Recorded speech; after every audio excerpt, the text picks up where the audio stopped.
welcome back.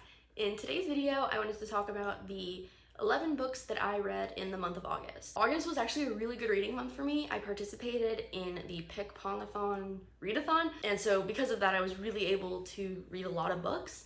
And according to my notes here, I read, like I said, 11 books with a total of 2,578 pages and 18 hours worth of audiobooks. And again, that's just the most amount of books that I've read in such a long time, so I cannot wait to talk about those books with you today. So the first book that I read was French by Melanie Harlow, which I read on Kindle Unlimited. And this book follows a character named Mia, whose fiance cheats on her a week before their wedding. And after sulking for like a week, her friend still convinces her to go on the honeymoon in Paris, where Mia meets Lucas, who shows her around the city of Paris for 24 hours. And normally I love Melanie Harlow. I read a lot of Melanie Harlow books, but this one just didn't hit the spot for me. You could tell it was one of her older books. I don't remember exactly what year it was published, but you could tell it was definitely before some of her more popular series were written. In my opinion, the characters were pretty boring and pretty one-dimensional. They didn't have a whole lot of substance to them, and the romance just wasn't believable to me. There wasn't enough passion there, if that makes any sense. It felt very rushed, and it never really hooked me. And so I gave that book 3 stars. And then the next book that I read was Off Camera by Chelsea Curto. I also read that on Kindle Unlimited, and it is actually the 4th book in an interconnected standalone series. This was just the first book that I had saw on, I think, TikTok, so it's the one I read because the tropes interested me. And this book follows Avery, who is a social media manager for a hockey team, question mark? Let me double check. Wrong, an NFL football team. And she is feuding with the social media manager of a different NFL team, but she never knew what his identity was, and it just follows their story. So I loved this book. I read it in one sitting. I could not put it down. Some of my favorite tropes are hidden identity, and this really hit the spot because I also really love sports romances. And don't get me wrong, I love hockey romances, but it's so nice sometimes to read a sports romance that's not hockey, because I feel like that's all you see nowadays. But yeah, like I said, I loved this book, and I really want to continue reading some of the other books in the series, but I gave this book 4.5 stars. And then the first book that I listened to on audio was The Chalice of the Gods by Rick Riordan. So in case you weren't aware, Rick Riordan actually not just released, this came out at least last year, I believe, a continuation of the original 5-book series of Percy Jackson, in which Percy is actually attempting to get into New Rome University. But in order to do that, he now is required to get 3 letters of recommendation from the Greek gods. And so this book follows Percy, Grover, and Annabeth on the journey of getting that first letter of recommendation. I immediately fell back into the world of Percy Jackson, and it didn't even seem like it had been 10 years since The Last Olympian had been released, and with this book being published now. It was just as funny, fast-paced, and fun as any other Percy Jackson book that Rick Riordan has written. And then the next book in this continuation of the series comes out, I believe, at the end of this month, and I cannot wait to read that when it comes out. But I also gave this book 4.5 stars. It wasn't quite 5 stars for me, and maybe it was just because I read that on audio instead of physical, I read all the other Percy Jackson books, but there was just something about it that wasn't my favorite. I think it was kind of the Grover and Juniper storyline, the way that was treated was a little odd to me, but otherwise I loved everything about this book. And then one of the 2 physical books I read was Scythe by Neil Shusterman, and I feel like there's not enough words to explain how much I love this book. This is probably one of my new favorite series of all time. So basically, to kind of describe what at least the first book is about, because I've also, you'll see later, finished the second book and it follows kind of a different story, but essentially it's a dystopian sci-fi fantasy, I guess, and set hundreds of years into the future, in which people can no longer die of natural causes. You get into a car accident, you get into a plane crash, things like that. Those don't really happen anymore, and even if you do die of an accident, you can be revived. But in order to maintain the balance of the population, people still do need to end up dying so that Earth doesn't become overpopulated, and that's where these things called scythes come in. And scythes are the only people that can actually kill, but instead of killing, they call it gleaning. And then the actual plot of this specific book is it follows Rowan and Citra. It goes back and forth between their points of view, and they are actually becoming apprentices for a current scythe. And I feel like that's all I really want to say about it, because that's all I knew going into the book, and I'm kind of glad because there were so many twists and turns that I just did not expect, and I I feel like there's just, again, no words to explain how much I love this book. Clearly, I gave it 5 stars, and I really need everybody to read this series because it is so good. And then the next audiobook that I read, and the only nonfiction book that I read this month, was I'm Glad My Mom Died by Jeanette McCurdy. So I feel like I'm a little late to the bandwagon of reading this book, and if you don't know what it's about, it follows Jeanette McCurdy, who was a child actor. If you ever watched like iCarly or Sam and Cat, she was the main actress in both of those TV shows. And it just follows her telling her story of her relationship with her mother, her eating disorders, her addiction, and so much more. It's a really, really good book. If you can read it on audio, I highly recommend it because it's read by Jeanette herself.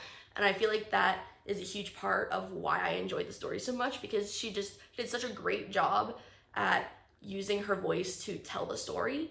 And even if I read it physically, I still think I would have enjoyed it just as much, because even her writing itself just really painted a picture that I was able to imagine. And I know some people are weird about rating like memoirs like that, but I personally am kind of not necessarily rating the author's life story, but just kind of the writing itself. But I did end up giving this book 5 stars. And then as a little bit of a palate cleanser, I re-listened to Every Heart a Doorway by Seanan McGuire. So this is a really short fantasy book. I believe it's only like a 3 or 4 hour audiobook, which is short in my opinion. It follows Nancy, who ends up getting sent to this school for wayward children because her parents believed that she was kidnapped, but what really happened was that Nancy opened this door to another world in which she suddenly felt like that was her home.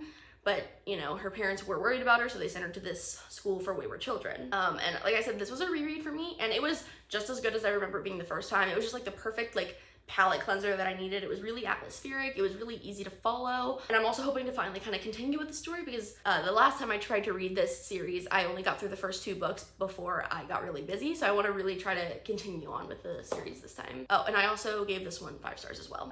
Now comes a string of Kindle Unlimited romances that I like blasted through because I had like no brain power for anything besides a fluffy romance for some reason. And so the first book on this string of romances was Forces of Nature by Elle Rivers. And so this is a rivals to lovers romance following Ruth and Knox. And Ruth went to high school with Knox, and her parents kind of always compared her to Knox and kind of treated Knox as if he was the son that they never got to have, even if they did already have 2 sons of their own. And so, you know, they graduated high school and thought that she would never have to see him again. And then suddenly 10 years later, he is becoming one of the directors, I believe, of the company that she works at. And so suddenly all of this like familial trauma, I guess, gets brought back up again. And honestly, this book was so good. I thought it was just kind of a fluffy little office like rivals to lovers romance, but I got a lot more with it. It really explored themes of familial abuse, overachieving, and people pleasing and the recovery from that. And what I really enjoyed was the sibling aspects, actually.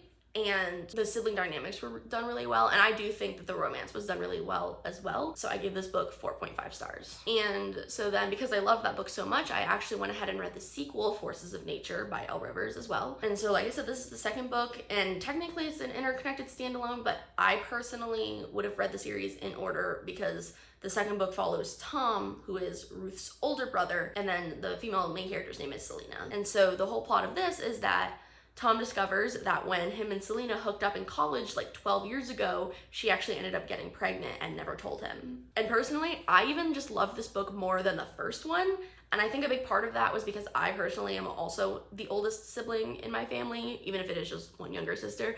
And so I felt like I could really relate to Tom's wanting to protect his 2 younger siblings from a lot of the familial parental abuse and the verbal abuse, and trying to appease his parents so that all of the attention was on him rather than his younger siblings. And for me, like, surprise kid romances like this are very hit or miss, because for me it all comes down to why the FMC didn't tell the MMC that the kid existed. And in my opinion, this was done really well. I'm obviously not gonna spoil it because that's a huge like plot twist in the book, but I think it was done really well. And so I do recommend this whole series, but especially this book. And then I gave this book 4.75 stars. And then I also believe there's a 3rd book coming out at some point that follows, I forget the dude's name, but it's the other male sibling in this family. And so the next book that I read was Offside Play by Alyssa Lemire, which was a hockey romance. And then it follows Summer, who's like a very bubbly concert violinist, and Hudson, who is the like star goalie at this university. And then the main plot of this book is that Hudson agrees to fake date Summer